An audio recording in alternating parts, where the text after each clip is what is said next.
Go ahead, leave, she said, swirling a half glass of Bourgogne like it cost her nothing, because it didn't. I give you a week without me.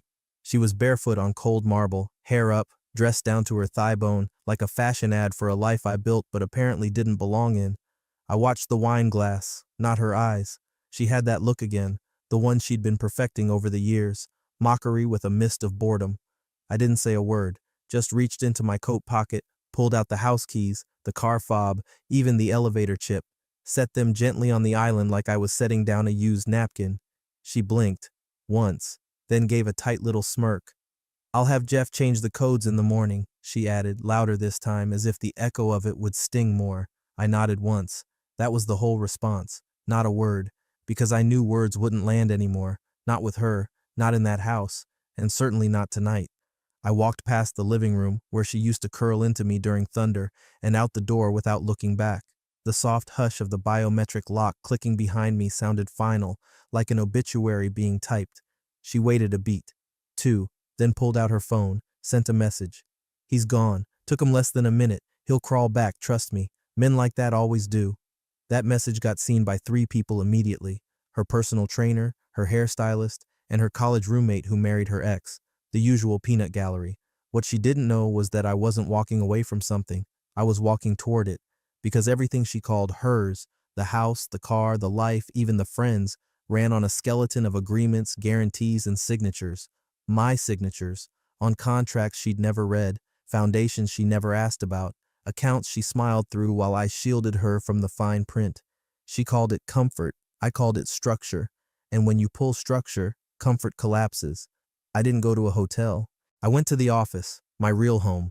6 years of architectural design files, vendor clauses, escrow routing systems, and most importantly, silent triggers.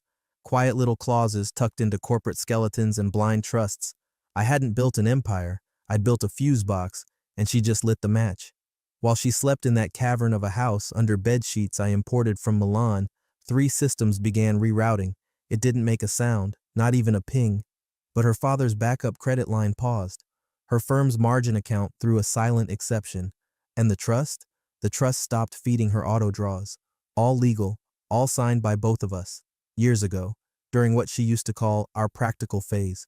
At 3:04 a.m., her boutique's scheduled inventory renewal was declined. She wouldn't know that until morning, of course, right about when the concierge would politely ask her to verify a new access code to the building garage. The old one, deactivated. By dawn, the people who actually read contracts were already texting each other. A small request here. If you're still listening, and more than 97% of people do without subscribing, consider hitting that button. It helps our team keep building these for you. At 8:21 a.m., her father's private office line rang, the one that rarely did. His eyes scanned the alert. Custodian authorization, transfer of authority notice, Danner, M. He blinked, then called his daughter. The bank just called, he said. What did you do? Me? She snapped, still brushing her hair, still thinking the world was made of her comfort. He left, that's all. He left last night like a drama queen. Did you sign anything recently? No. Did he? Silence. That was the moment she realized she didn't know, and that terrified her more than anything. By 7:12 a.m., she was still asleep in that ridiculous silk sleep mask with wife queen CEO embroidered in gold across the front, completely unaware her little empire was hemorrhaging beneath her. The first missed call came from her father, then another, then her boss. She silenced them all without looking, but by the 4th buzz, something in the tone of the ring, a sharpness she couldn't place, made her finally lift the mask and glance at her screen. 11 missed calls, 3 voicemails, 2 from her father marked urgent. She rolled her eyes. God, what now?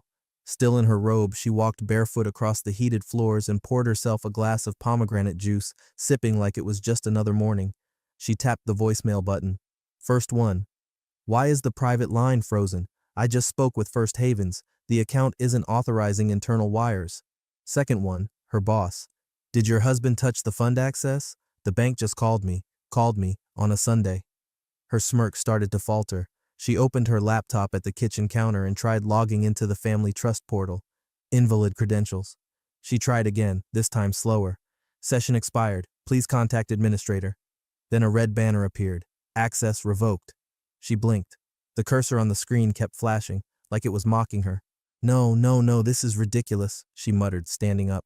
She dialed the number for the trust administrator, a man named Calvin she hadn't spoken to in years because that's Michael's guy. Straight to voicemail. That was the first real hairline crack in her confidence. She told herself it was a glitch, a hiccup. Nothing Michael hadn't messed up before. He'd probably just rerouted something wrong in one of his nerdy overnight projects. She'd call him.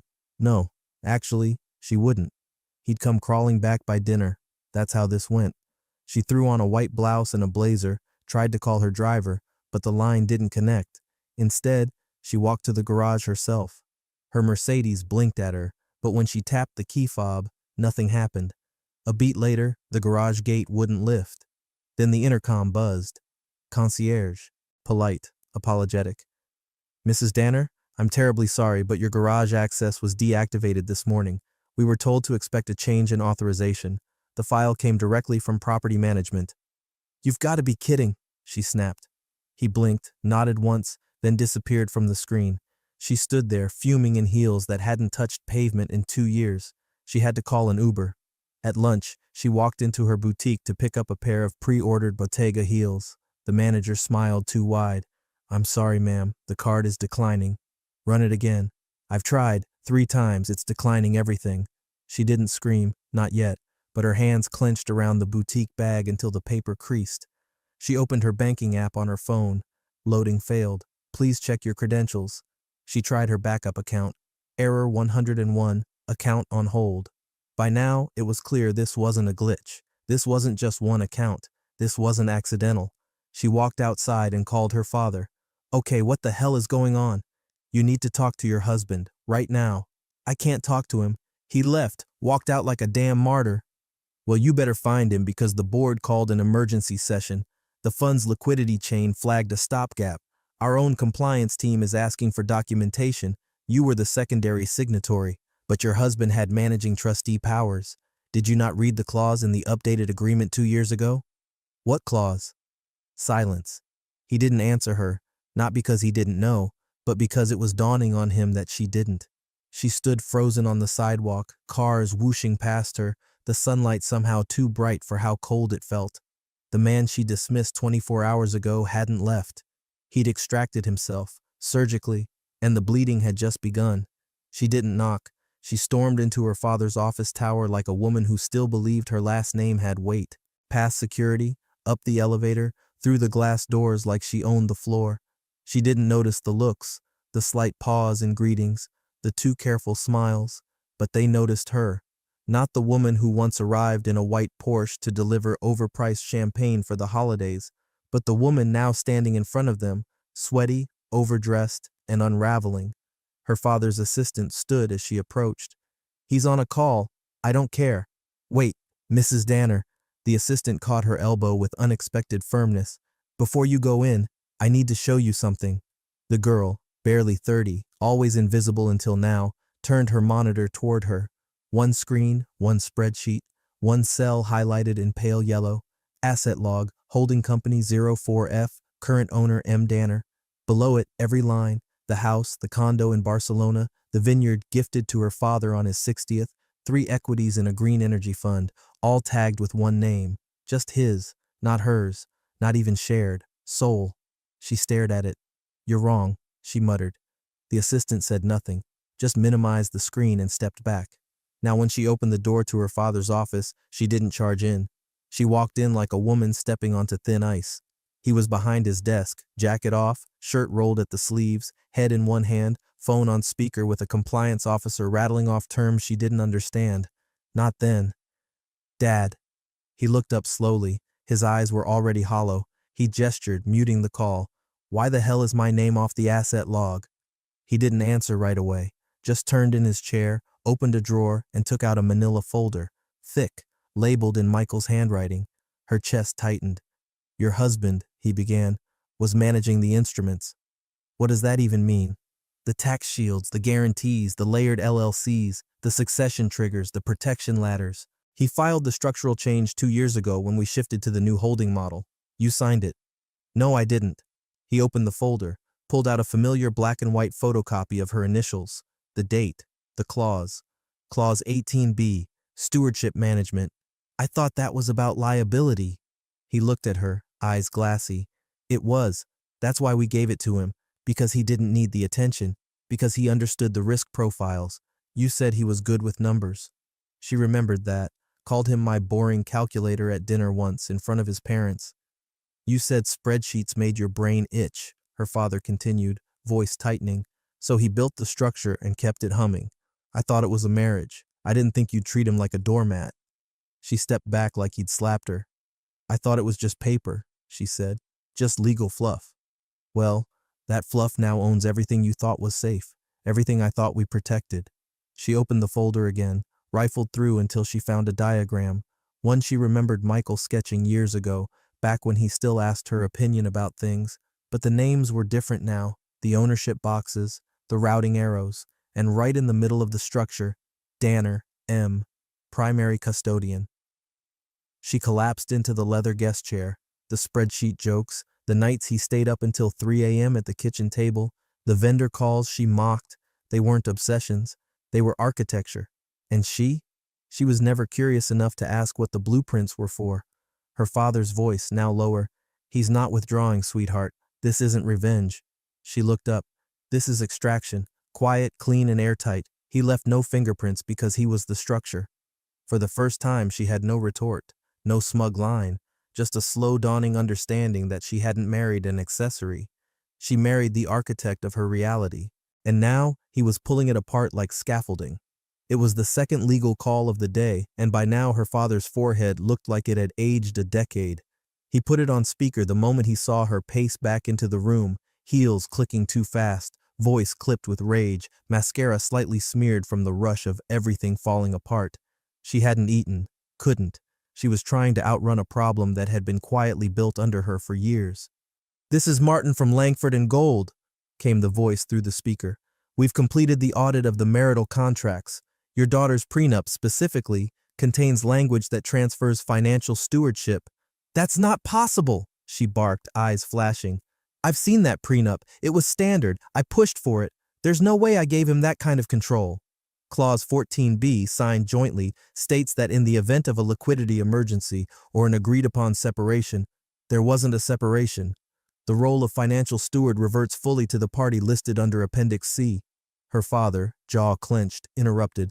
And Appendix C lists Michael Danner, trustee, custodian, and authorized signatory on all 3 umbrella accounts. The room went quiet, the kind of quiet that makes your bones itch. Her eyes darted to her father. That language was symbolic. It was to reassure him. "That's what I was told. You said it was just a gesture." "I thought it was too," he muttered. "Then undo it." "It's irrevocable," the lawyer cut in. The accounts were structured under multiple instruments. The trust deed, the custodian roles, even the internal bylaws of your private equity holdings all list him as sole operator. There's no easy reversal. In fact, the voice paused, uncomfortable. "The jet fuel account? He closed it this morning, moved the remaining balance into escrow. You no longer have access to private flight under the current travel contract." Her hands twitched at her sides. "You're telling me I have no way to fly?" "You can fly commercial," the voice said, too flat, too practical. She grabbed the manila folder from earlier, flipping pages like they might magically rewrite themselves. The signatures were hers. The agreements were real. The phrases, discretionary transfer rights, financial steward, authorized rebalancer, sounded like polite nothings when she first heard them. Now they sounded like shackles. The lawyer continued. "The liquidity triggers on your family's umbrella fund are also routed through Danner. It's all him. The trade approvals, the dividend pullbacks, the quarterly allocations, even the discretionary bonuses." Her voice cracked. "My bonus?" Her father finally sat down, the fight draining from his posture. "Sweetheart," he said slowly, carefully. "He didn't own the money. He owned the movement of it." "I want to revoke the clauses," she said. "There has to be a way to revoke." "There's not," said the attorney. "They were signed under durable terms. Your name is still attached, but only as a beneficiary, not an operator." "A beneficiary? Like some dependent widow?" she snapped. "Yes," the lawyer said, "exactly like that." Her father stared at the screen, silent. She stood up. "Then we sue him. We'll sue him for fraud, for manipulation. He tricked me." The lawyer sighed. "I wouldn't recommend that. You signed everything, and every move he's made has been within the framework of the agreements you insisted on. If you sue him, he'll counterclaim for defamation and fiduciary interference, and he'll win. There it was again. That word. Win. Michael didn't shout, didn't beg, didn't threaten. He just moved. And now, she was stuck in place. No jets, no bonuses, no fund access, not even flight lounge status. Her world had been pried open and rearranged by the one person she thought had no leverage. He never wanted control over her, just the systems she never bothered to understand. And now he had them. All of them. She didn't drive back. Her father's driver offered, but she refused. Said she needed a minute to think. But truthfully, she needed the motion, the wind on her face, the illusion of control. She walked the 10 blocks from his office tower to the high-rise they once called her sanctuary, designer flats biting into her feet, hair unraveling in the breeze. She didn't care. She just needed to be back in that space, her space. At least that's what she thought. She entered the building through the side lobby, normally reserved for staff and deliveries, but she couldn't bring herself to walk through the main entrance with its giant marble fountain and uniformed concierge. Something in her gut whispered, "Don't." The elevator accepted her floor number. That at least hadn't changed. Yet. By the time she reached the penthouse floor, her pulse had steadied. She dug into her purse, pulled out the keypad remote for the main door, punched in her code. Nothing. She tried again. Slower. Still nothing. No buzz, no red light, no rejection message, just silence.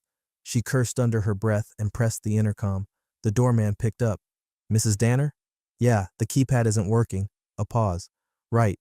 That's because your authorization was revoked this morning." Her stomach dropped. "What?"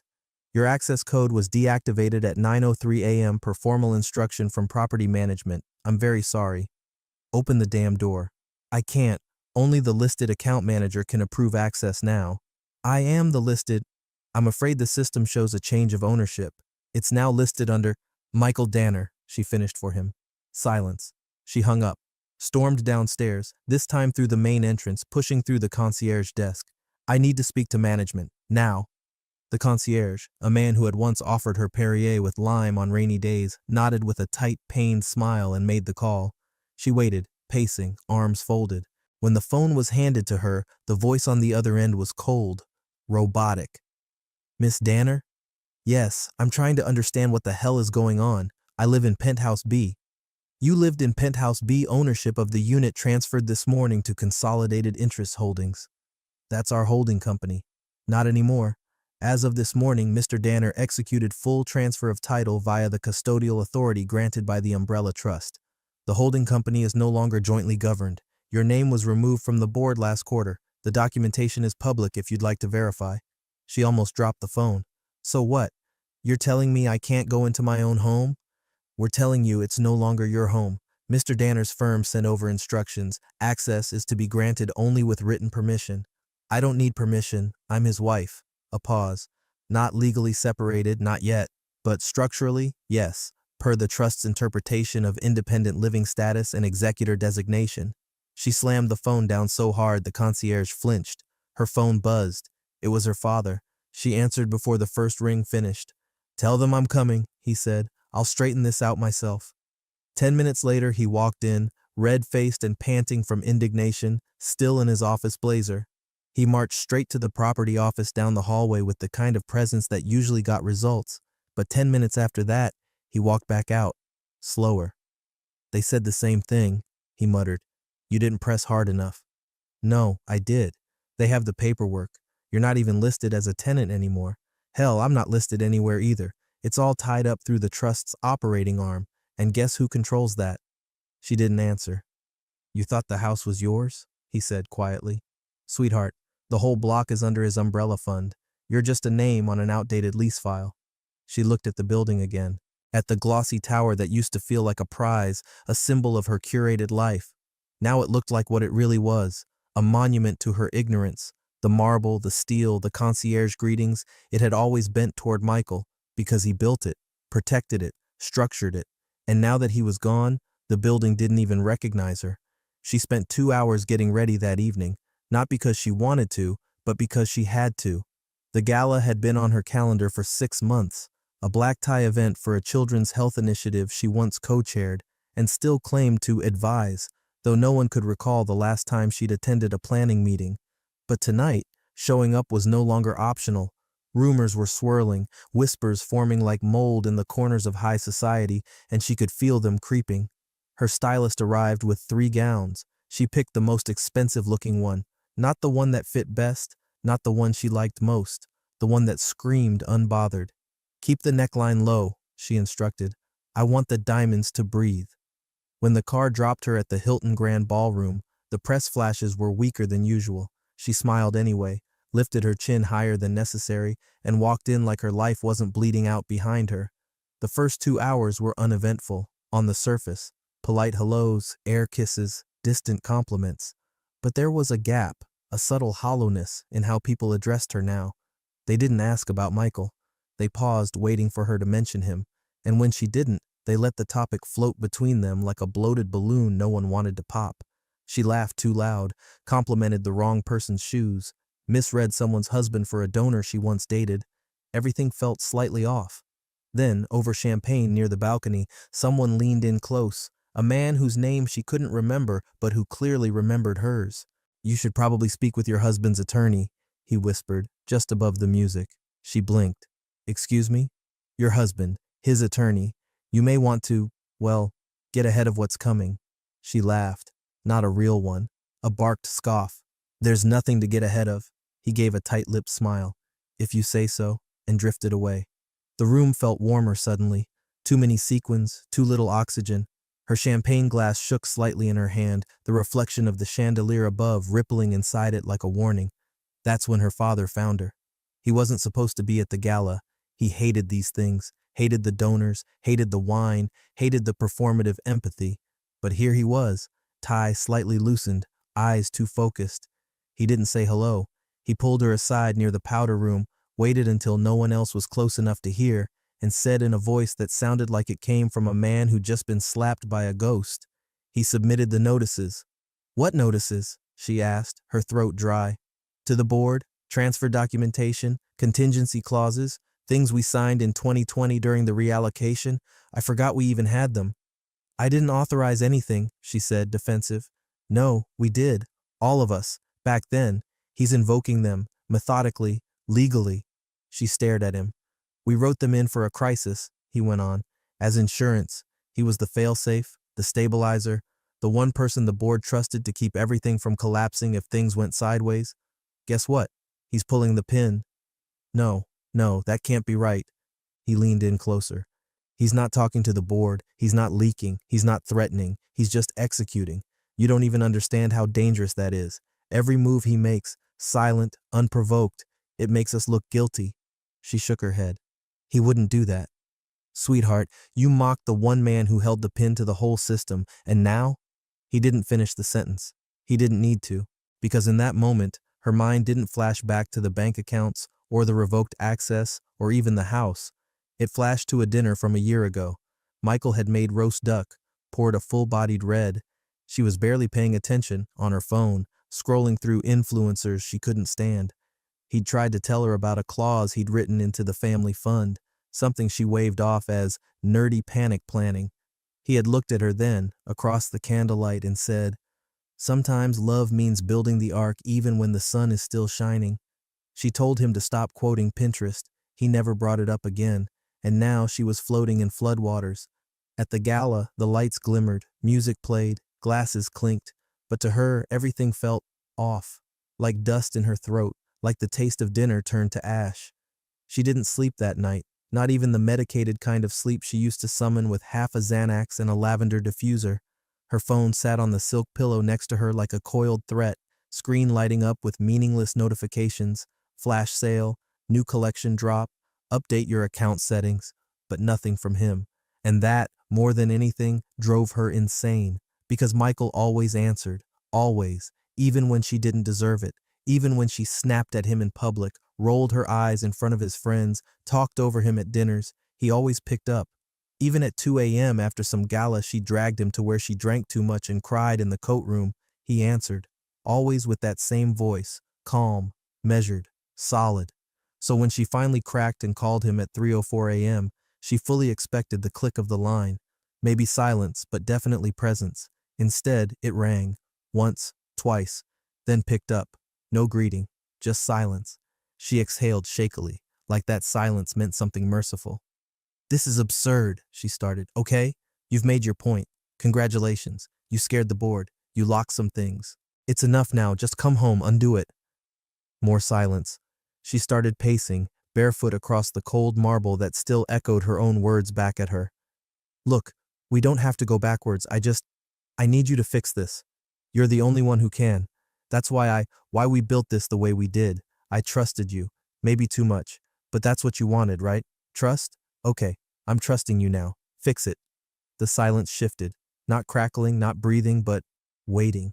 Then finally his voice, calm, controlled. I accepted your offer. She froze. What? You said you'd give me a week without you. That was a fight, she snapped. That wasn't a contract. Neither was the marriage, he said flatly. A pause. Then he continued. You didn't realize how much of your life was me, not just the comfort, the motion, the pulse. You were so proud of everything you had that you never noticed who was turning the wheel. Michael, you gave me a week. I don't need the full 7 days. I've already undone the part of me that was yours. Now I'm just untying the part of you that was mine. She clenched the phone. Don't do this. You think this proves something? That you're stronger now? That I'm weak? No, he said. I think it proves you were always standing in front of glass, mistaking it for a mirror. Then the line went dead. She stood frozen, the blue screen reflecting off her face. She called back immediately. This number is no longer in service. She tried again, and again. Same response. She opened her contacts, tried the office line, straight to voicemail. She tried his old assistant. Number disconnected. She checked LinkedIn. His profile was gone. Panic gave way to something colder. Rejection. Not the kind you scream over, the kind that leaves no door behind it. She stared out the penthouse window. The skyline she once called her empire looked foreign now, like it belonged to someone else. Because it did. He didn't just leave. He shut the door, locked it, bricked over the entrance, filed a permit to demolish the frame, burned the blueprints, and all she could do now was stand on the wrong side of silence. Monday morning began with static in her ears. Not real static, just the emotional kind. The kind that turns everything muffled, like the world is underwater and you're the only one holding your breath. She was still in the silk robe when her father called. They pulled the short-term facility, he said. No greeting, no preamble. What? The bridge line, the revolving one, gone. Liquidity just dried up overnight. She blinked at the ceiling. So call Langford, resecure the line. They're not picking up. Why the hell not? Because Michael pulled the guarantor status, her father said. And they're assuming the worst, that we're exposed. We're not exposed. Yes, he said flatly. We are, because he was the coverage, on paper, on execution, on damn near everything, and when he withdrew the custodian proxy, the credit risk rating flipped. She sat up, nausea rising. But the firm's solvent. Solvency doesn't matter when people think you're toxic. She didn't answer. They're circling, he continued. The board wants an emergency session. I've already had 4 investors ask for reassurances we can't legally give without him in the room. But I can. You can't, he snapped. You're not on anything. He hung up. 10 minutes later, her personal banker called. The tone was polite, apologetic, cold. Mrs. Danner, I regret to inform you your account has been flagged for temporary audit. Why? She asked, already knowing. Per federal regulations, all assets derived through spousal structured trusts are subject to examination in the event of a custodial role change. Until the audit is complete, we are required to freeze outgoing transactions. I'm not trying to withdraw, she hissed. I'm trying to live. Pending resolution, the freeze applies across all dependent accounts, including shared subsidiaries, lifestyle draws, and third-party card access. I'm not some gold digger on Bravo, she snapped. I built things. I understand, ma'am. He did not understand. She threw the phone across the room. It didn't break. Of course it didn't. Things didn't break when you wanted them to. She stormed into her closet, ripped open drawers, yanked out her old iPad, Michael's technically from before he upgraded. It was still synced to some of his business folders. She opened one. Most of the files were gone, wiped. But one line stood out in the cache preview. Contingency execution, Phase 3, proxy reversal, compliance notice. She barely finished reading it before her office phone rang. Her boss. Grace, he said, too calm. I can explain. No need. I just received notification from compliance. Your shares were held under your husband's proxy authorization. That proxy was rescinded this morning. She went cold. You've been suspended, effective immediately. You can't. Until we sort it, I have to. Compliance flagged it. We've got an SEC whisper forming. I am this department, she hissed. He exhaled. You were, but now, you're a headline risk. Are you firing me? No, not yet, but don't come in, and please don't speak publicly about anything. Not the marriage, not the firm, not the house. You've become unstable, Grace. Click. She stared at the blank wall across from her. For years, she had measured her value by how many people returned her calls in the first hour. That number was now 0. She tried calling her assistant. No answer. Tried texting her PR friend. Hey, can you help me clean something up? Delivered. Never read. She opened Instagram. Her last story had 27 views. A post from 2 days ago, her in a red dress captioned, "Building My Legacy," had 5 comments. 3 were bots. 1 was from her stylist. The last was from someone she didn't know. Didn't age well. Her fingers hovered over the screen. She couldn't even bring herself to delete it, because deleting it would mean admitting it happened, and it had. She was radioactive now, the kind of person you unfollow quietly, the kind whose name you mention in whispers, not out of fear, out of embarrassment, as if what happened to her might be contagious. The woman who once curated her life like a magazine spread was now a warning label, all because the man she married didn't yell, didn't hit, didn't threaten. He just left the system, and the system was him. She hadn't left the penthouse in 3 days. Not that it felt like hers anymore. The furniture still sat in its polished places, the scent of lavender still pumped through the ducts, and the fridge still hummed with the same gentle tone, but it was all hollow now, like walking through a showroom replica of a life that had quietly unstitched itself from her name. She spent her mornings in silence, avoiding the mirrors. Her phone was still full of numbers, but not one she could call without tasting humiliation. Her father had gone radio silent after his own board turned against him.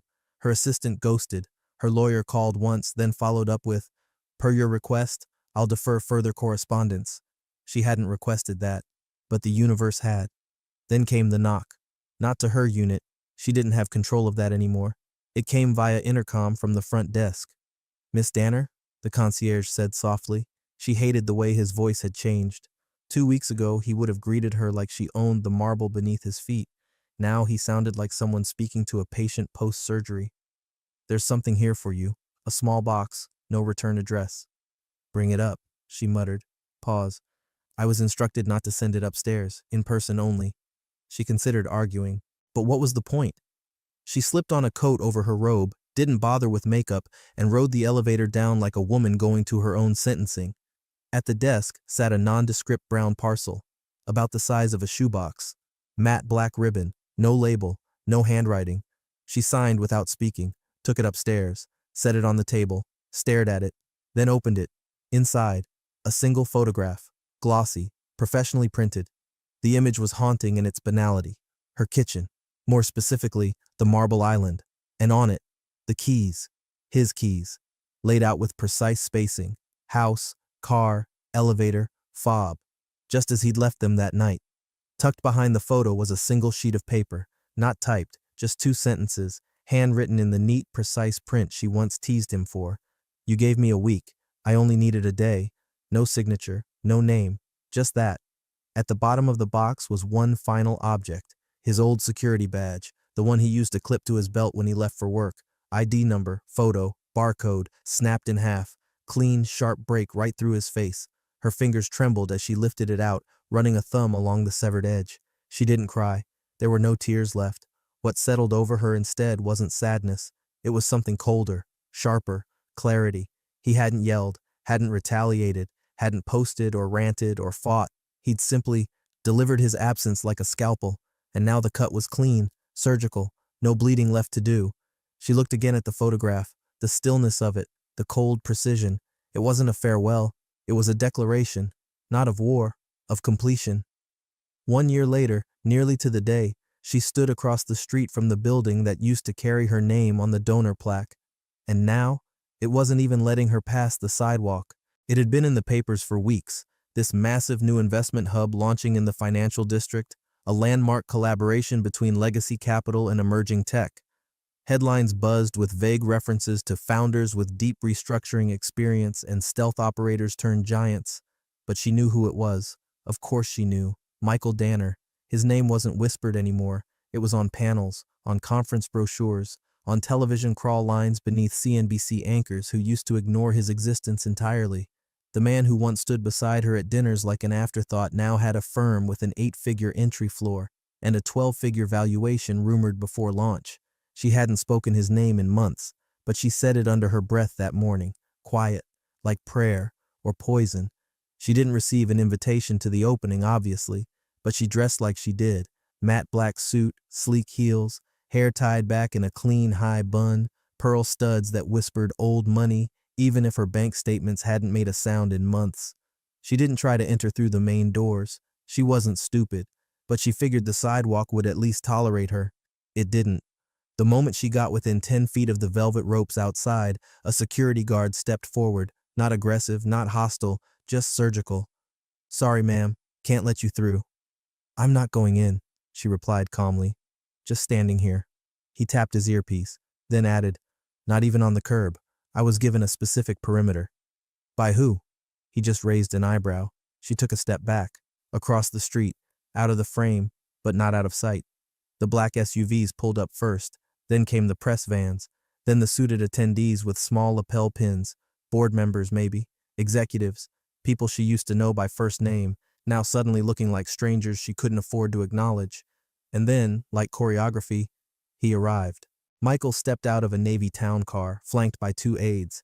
Not in a tux, not in one of those rich man trying to look casual outfits, just a tailored dark suit and a half smile.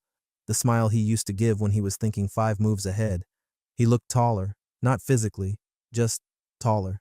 And standing next to him, her father, in a charcoal suit, smiling for cameras, arm briefly around Michael's back as they walked together toward the steps of the new firm's building. He paused at the flash of a camera and turned slightly, laughing at something Michael said. Laughing. She watched them greet governors, investors, legacy family office leaders, the type who used to call her to broker introductions. Now they barely noticed her through the tinted glass. The security detail didn't even turn around. They just stood there like living symbols of her irrelevance. She stayed across the street, pretending to check her phone, pretending she had somewhere better to be. No one waved, no one glanced. She wasn't just out of the room, she was off the list. And as Michael turned and shook one final hand before stepping through the main doors, something in her chest folded inward, not from anger, not even from loss, from recognition. He'd done it. She told him to leave, smirked while she said it, and he did. He left, but not empty. He took the scaffolding, the blueprint, the keystone, and while she mocked him for carrying spreadsheets and codes and dusty documents, he was quietly carrying the leverage. She watched the glass doors close behind him, and that was the moment it finally landed, not like a fall, like a final, sickening click. It wasn't that she had lost him, it was that she never understood what he was to begin with.